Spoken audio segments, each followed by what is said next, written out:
Olá, seja bem-vinda, seja bem-vindo ao Sessão Aberta, o podcast do Ministério Público Federal em São Paulo. Neste programa, nós vamos falar sobre o combate à improbidade administrativa em pequenos municípios do Brasil. Como as relações políticas locais acabam prejudicando a fiscalização dos atos de prefeitos e secretários. Qual a importância dos portais da transparência para que essa fiscalização seja efetiva? Quais os impactos que a reforma da lei de improbidade em discussão no Congresso poderá trazer para esse cenário? Quem analisa essas questões com a gente é o Procurador da República Antônio Marcos Martins Manweiler, que atua em Ourinhos, no interior de São Paulo. Procurador, o senhor atua no interior paulista, já teve passagem pelo MPF no Piauí e, portanto, conhece de perto como acontecem as irregularidades em cidades de pequeno porte no Brasil. De acordo com essa sua experiência, como é que o senhor avalia o funcionamento dos mecanismos de fiscalização e combate à improbidade nos pequenos municípios do país? No geral, esses mecanismos são subutilizados, intensificando o problema quanto menor é o município. Nunca devemos generalizar situações, sob pena de sermos injustos, mas há um grave problema nos pequenos municípios, que é a excessiva aproximação entre as instituições. As instituições devem manter um clima de convivência harmoniosa e autônoma entre si, mas essa reprovável aproximação macula os papéis a serem desempenhados, transformando-se em muitos casos a interação num mero jogo de interesses, troca de favores. Daí, por exemplo, a Câmara Municipal, cujo principal papel é fiscalizar e não somente legislar, atua deficitariamente quanto à fiscalização. Legislar não pode ser visto como a precípua atribuição do parlamento, pois inclusive é muito comum grande parte dos diplomas legislativos terem a sua origem nos respectivos poderes executivos. A fiscalização da administração pública é tarefa muito cara em uma república, e o Constituinte repassou de modo marcante para os legislativos essa função.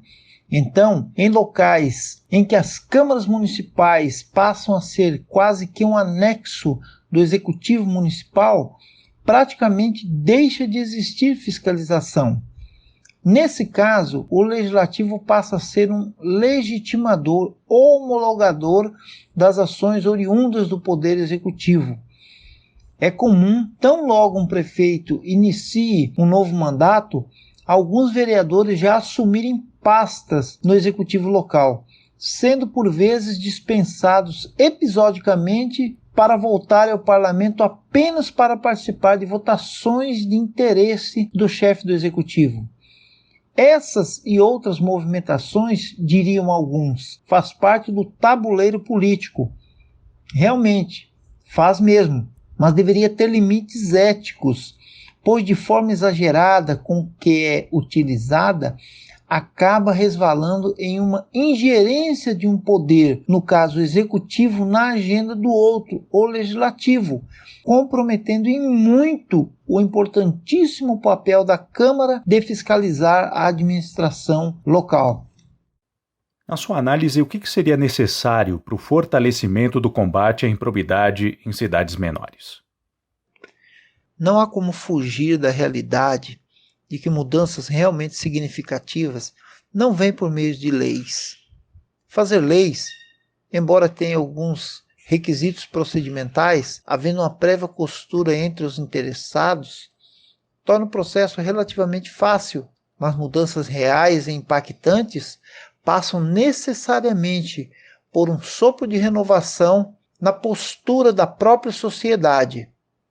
Acho uma ilusão esperar que as coisas melhorem apenas fornecendo mais mecanismo para os órgãos de controle. Isso tem a sua importância, mas é um tratamento dos efeitos da corrupção. Um ataque à causa seria muito mais eficiente. As escolhas dos políticos tinham que ser mais seletiva. Se olharmos o cenário nacional, vemos famílias que mandam na política de certas regiões há décadas. Os políticos vão sendo sucedidos pelos seus descendentes como se houvesse uma hereditariedade no poder, o que na prática, infelizmente, acaba havendo. É sandice esperar que os resultados mudem se os processos continuam sendo feitos da mesma forma. Seria necessário um debate maior do povo com os candidatos antes das eleições. Um começo poderia ser a exigência de posicionamentos formais prévios dos candidatos, como firmar uma declaração de compromisso com certas pautas. Isso pode não ter um efeito obrigacional em termos jurídicos, mas seria de um grande peso moral. Os órgãos de controle agem conforme funciona a dinâmica da estrutura, mas as reformas profundas, estruturais, que possam realmente implicar em profunda melhoria, são feitas pelos poderes que têm a legitimação do voto, já que vivemos sob o império da lei. Mesmo que soe desagradável, não há como fugir disso em um Estado democrático de direito. Então, melhoras efetivas e profundas exigiriam, antes de tudo, uma depuração no processo de escolha dos nossos líderes. Mas, de novo, não se trata de reformas legislativas, mas sim de um refinamento nos critérios de escolha que ele, o povo, o legítimo detentor do poder, faz. Desde 2015, o MPF vem pressionando os gestores municipais, estaduais e federais para que os chamados portais da transparência sejam aperfeiçoados em todo o Brasil. Qual que é a importância dessas plataformas para a fiscalização dos atos administrativos, principalmente em pequenas cidades? São de suma importância. Os portais de transparência implicam numa materialização de oportunidade de participação do povo nos rumos da administração pública. Não se trata de participação na tomada de decisões em si, mas é um controle ou fiscalização de como o orçamento público é gerido. O povo, como legítimo detentor do poder, precisa apurar a visão no entendimento de que os gestores públicos gerem valores que não lhes pertencem. É coisa pública. Daí o termo república, res pública, coisa pública. Na prática, é muito comum haver resistência em se alimentar adequadamente tais portais, quando não se resiste à sua própria criação. Há uma ONG que tem ganhado espaço de destaque pelo Brasil, é o Observatório Social. Uma das principais ferramentas utilizadas por essa instituição para fiscalizar as verbas públicas locais é o Portal da Transparência. O Observatório Social é formado por voluntários, não recebe verba pública e constitui uma excelente maneira de propiciar aos cidadãos participarem do controle da administração pública. É muito bom que esse controle não fique restrito aos órgãos estatais, mesmo porque eles vivem assoberbados. Prova disso é a adoção de certos patamares para, por exemplo, classificar o dano decorrente do ato de improbidade como insignificante. Pensemos, seria realmente insignificante um dano, por exemplo, de R$20 mil em um pequeníssimo município do sofrido semiárido nordestino? Mas a adoção desse patamar de valor acaba sendo uma estratégia de sobrevivência, tamanho é o número de irregularidades encontradas. Com o povo participando mais desse processo de controle, a tendência é que no futuro melhore o modo com que é gerida a verba pública, inclusive quanto à oportunidade e conveniência do gasto. A argumentação de que uma ONG pode ser utilizada pela oposição contra o governo local não deve prosperar, pois não devemos deixar de utilizar bons instrumentos se por acaso alguém faz mau uso deles. Está em curso no Congresso uma discussão sobre possíveis mudanças na Lei de Improbidade Administrativa.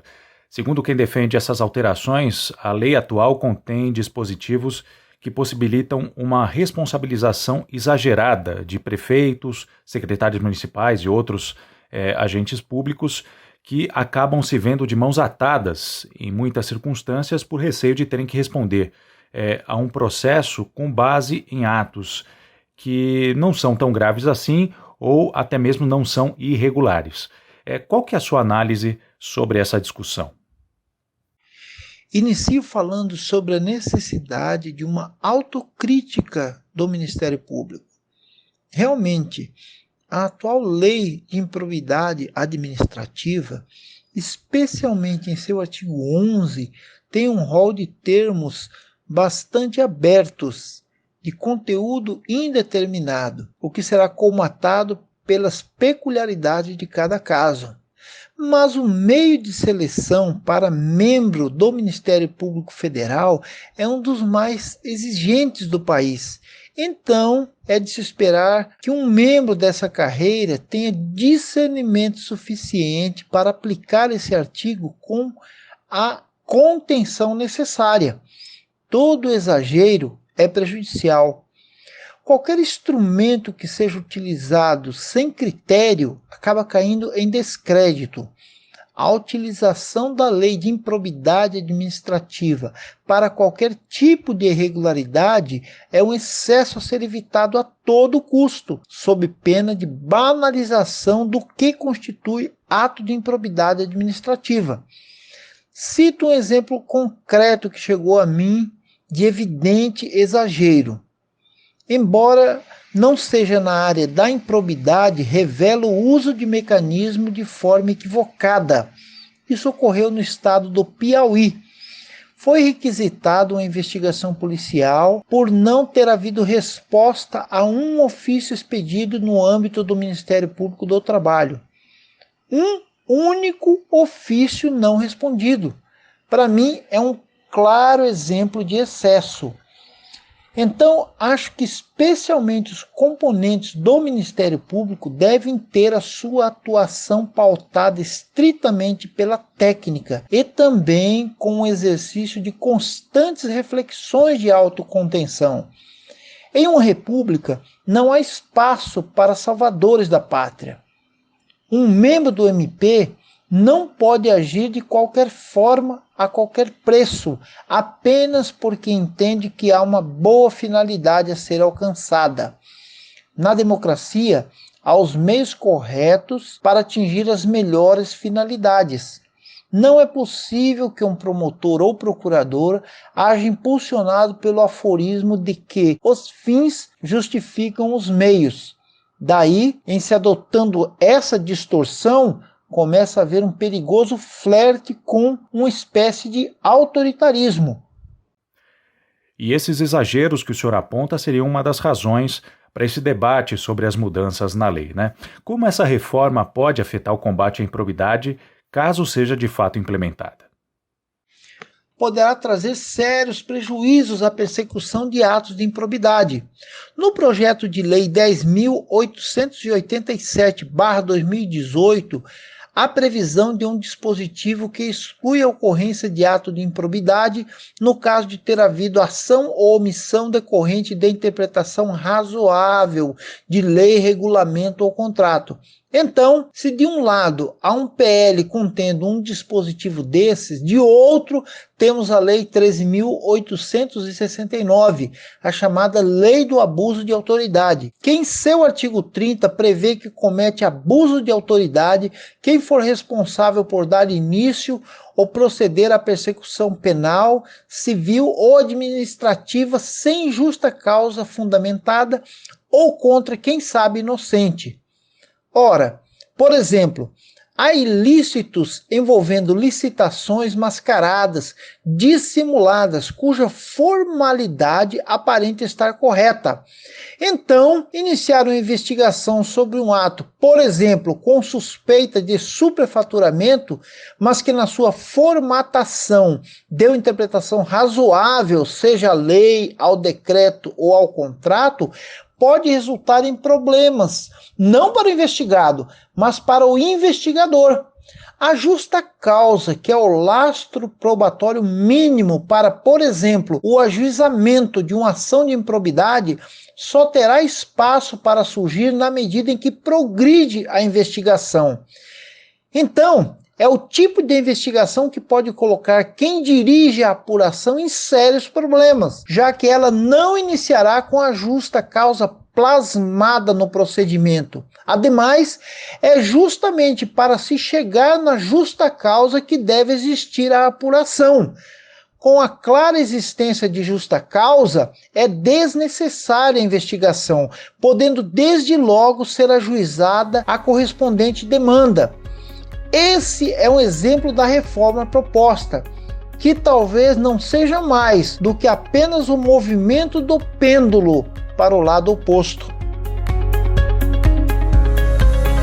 Essa foi a nossa conversa com o Procurador da República, Antônio Marcos Martins Manweiler. E nós estamos chegando ao fim desta edição do Sessão Aberta, um podcast produzido pela Assessoria de Comunicação da Procuradoria da República em São Paulo. Muito obrigado pela sua companhia e até a próxima edição.